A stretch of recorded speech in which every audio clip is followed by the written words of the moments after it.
Hello students, I am Om Mohan Saxena, going to start chapter 2, class 10. Now the chapter is work, power, energy. First of all, the work. So work is said to be done whenever a force is applied and there is a displacement in the body. So suppose we apply the force and the body displaces up to certain distance. Suppose S is the distance moved by the body. So the work done will be given by F into S. So this is the displacement which is in the direction of force, or when force is applied and displacement takes place in the direction of force. Now consider another condition. Suppose the force is applied in this direction and the displacement takes place in the horizontal direction, and the angle between these two is theta. Suppose this is S and this is the direction of force. Now in that case, we take the component of the force F cos theta along the direction of displacement. So the work done in this case will be given by F cos of theta into S, and that is F S cos of theta. So where theta is the angle between force and displacement. So the work done is the product of force and the displacement in the direction of force. Now suppose if in this case the main points of the work done, you can say that work is a scalar quantity, and if we take the force vector and the displacement vector, then their dot product gives the work done. F dot S, this gives the dot product of the vector. It is a scalar quantity, and if force acts on the body and displacement does not take place, then the work done will be 0, because S is 0 in that case. And if suppose the angle between the force and work done is 90 degree, means suppose if we take the conditions that theta is equal to suppose 90 degree. In that case, W will be equal to F into S into cos 90, and that is 0. Means if the displacement takes place perpendicular to the direction of force applied, then the work done is 0. So there are the two conditions when the work done is 0. First, when there is no displacement when we apply the force. Second, when the displacement takes place perpendicular to the direction of force. These are the two conditions when the work done will be 0.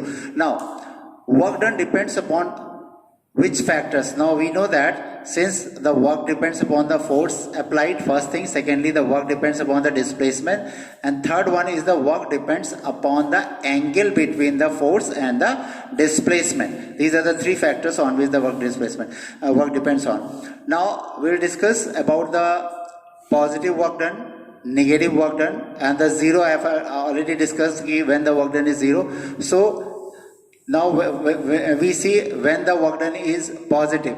So positive work done means if the angle between force and displacement is acute, that is less than 90 degree, in that case F into S cos theta, that is the work done, that is always positive. In that case, if the work done positive means when the force is applied and the displacement takes place in the direction of force. That is the condition when the work done is positive. Now the example for that is if a body is dropped from certain height. Now see, this is a body and this is the ground. It is moving downward. So which force acts on it? That is the force of gravity, mg. And the displacement, suppose h is the displacement. So work done in this case is mg is the force and h is the displacement, so that will be mgh. Since both are in the same direction, so the angle between them will be 0, so that will be F into S cos 0. So the work done will be positive. Now negative work done. The negative work done means when the displacement is opposite to the applied force, that is the theta is 180 degree.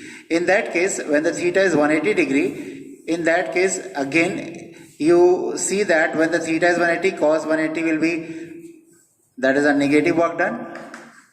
In that case, theta is equal to 180 degree. So cos 180 is equal to minus 1, so it will be minus Fs. So that is a negative work done. So example of negative work done is that if we throw a body in the upward direction from the ground, so the force of gravity always acts in the downward direction, and the displacement take place opposite to the force of gravity, means the direction between the force applied and the displacement is opposite, that is 180 degree angle is that. So in that case the work done will be negative, that is a negative work done. One more example for the negative work done is that work done due to the force of friction, because whenever a block moves on the rough surface, so suppose the block is moving in this direction, so the force of friction always acts opposite to the direction of motion. So the work done due to the force of friction is always negative. Conditions of work done to be zero, that we have already discussed. Now work done due to the variable force. So this was the formula which we have used over here, that F into S cos theta. This is the case when the force is a constant. Now what happens if the force is variable? In the variable force means when the force applied is continuously changing. In that case what we'll do, suppose this is a graph for the force and the displacement, and suppose the if we take a constant force, then the graph is like that. This is a constant force, and suppose the displacement takes place from a point x1 to x2. So in that case the work done will be given by, if we take from the graph, that will be F, this area F, and this displacement, that is x2 minus x1. So this complete area enclosed by the graph and the displacement axis, it gives you the work done. So that is the area enclosed by the graph and the x-axis or the displacement axis. Now suppose this was the case when the work done when the force is constant. Now is the same case if you take for the variable force. So the force is variable, suppose the force is like that, the magnitude changes. So in that case this is a x force axis and that this is a displacement axis, and again if we take x1 and x2 like that. So since it is a regular figure, so it is a rectangle, we can find the area easily. But it is not a regular figure and we have to find the area. So in that case what we'll do, we divide the total area into a number of infinite small stripes, and we find the area of one of the stripe, and then we add the area of all these through the process of integration.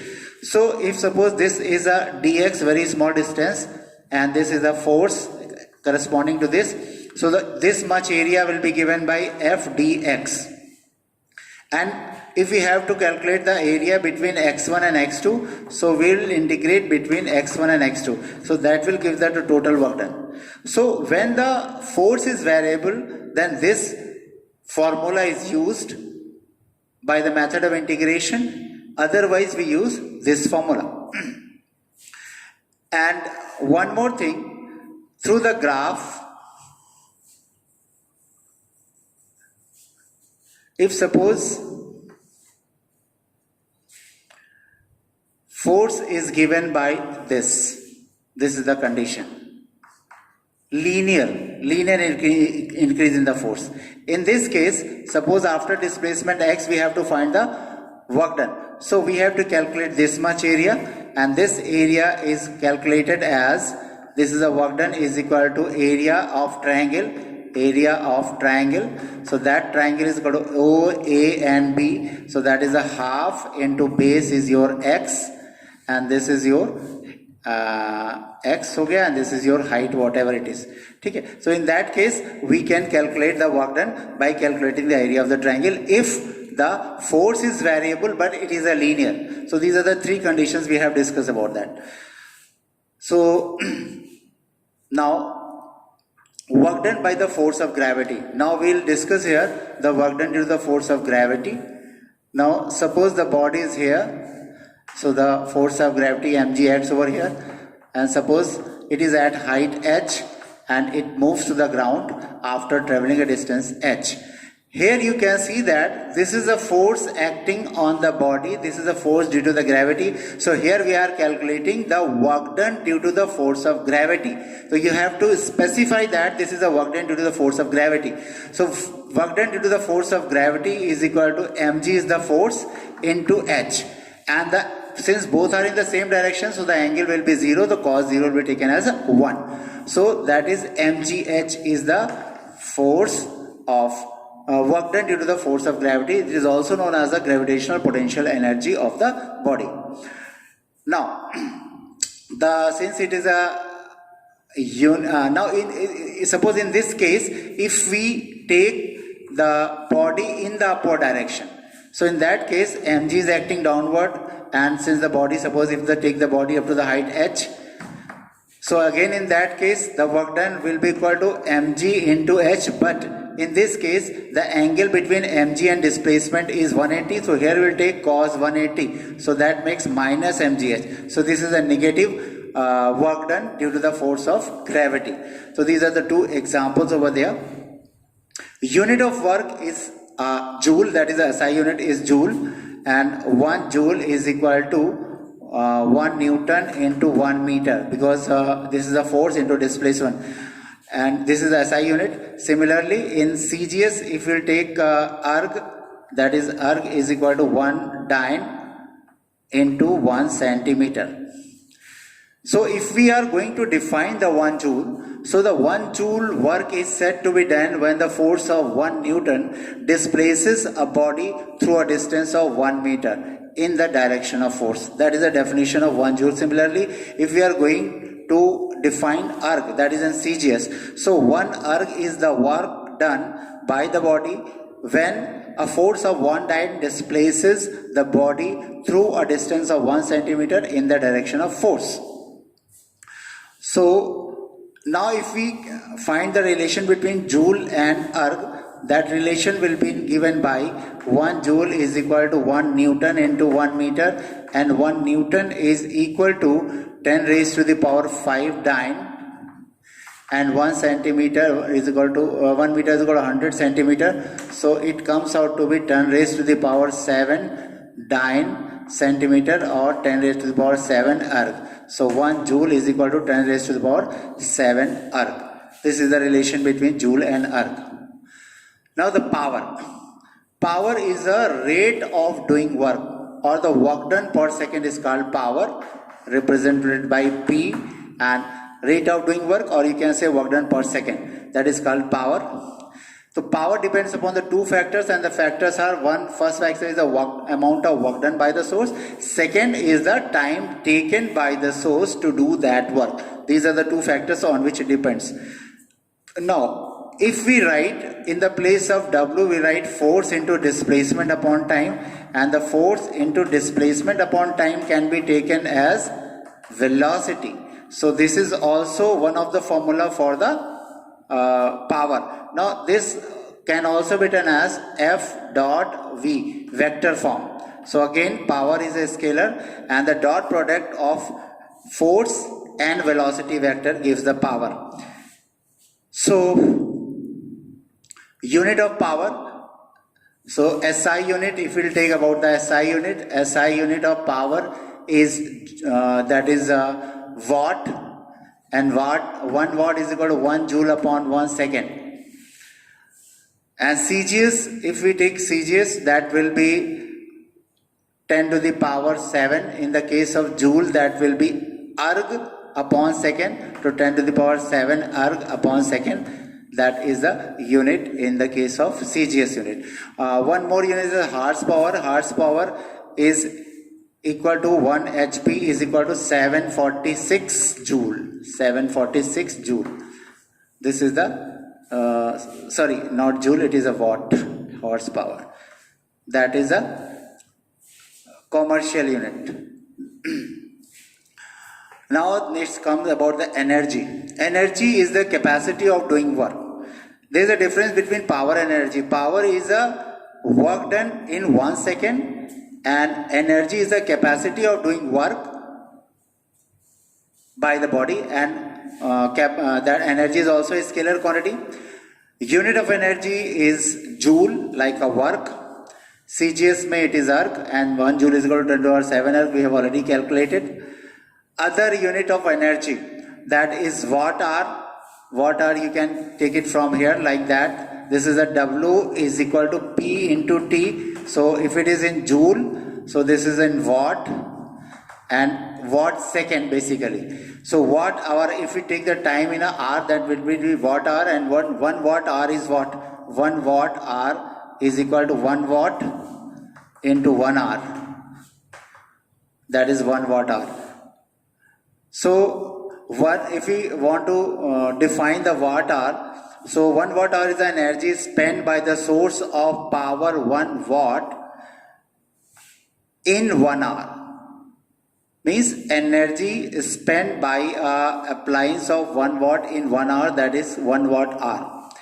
Similarly, if we want to calculate it, that is 1 watt, and it is 60 into 60 second, so that will be 3600 watt second.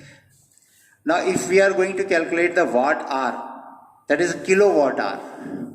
Kilowatt hour, 1 kilowatt hour means 1000 watt into 1 hour.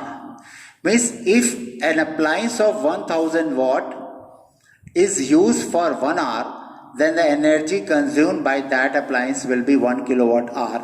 And 1 kilowatt hour is the same as 1 unit, commercial unit, which we are paying for the electricity. That 1 unit is equal to the 1 kilowatt hour. It means that if we use an electrical appliance of 1000 watt for 1 hour, then 1 unit electricity will be consumed. Or you can say if units, 2 appliances of 500 units, 500 kilowatt hour or 500 watt are used for 1 hour, then it is again 1000 watt, so it will be 1 unit consumption of electricity. Now here if we want to calculate, that is 1000 watt into 3600 second, so that is 3.6 into 10 raised to the power 6 watt second, and watt second is joule, so it will be 3.6 into 10 to the power 6 joule. So this is the value of 1 kilowatt hour in joule. Now calorie, this is another unit of energy. Basically it is used to measure the heat energy, and there is a relation between calorie and joule also. So 1 calorie is the heat energy required in raising the temperature of 1 gram of water from 14.5 to 14.5 degrees centigrade. Similarly, 1 calorie is 4.18 joule. 1 calorie is equal to 4.18 joule, and 1 kilocalorie is equal to 4.18 into 10 raised to the power 3 in 10 raised to the power 3 joule. This is a relation between calorie and joule. We can convert it. Electron volt. 1 electron volt is the energy acquired by the electron when it is moving across a potential difference of 1 volt. And the value of 1 electron volt, this is basically the unit of energy. So 1 electron volt is equal to 1.6 into 10 raised to the power minus 19 joule. This is the energy acquired by the electron when it is accelerated through a potential difference of 1 volt. This is the value of that. Thank you, that's all.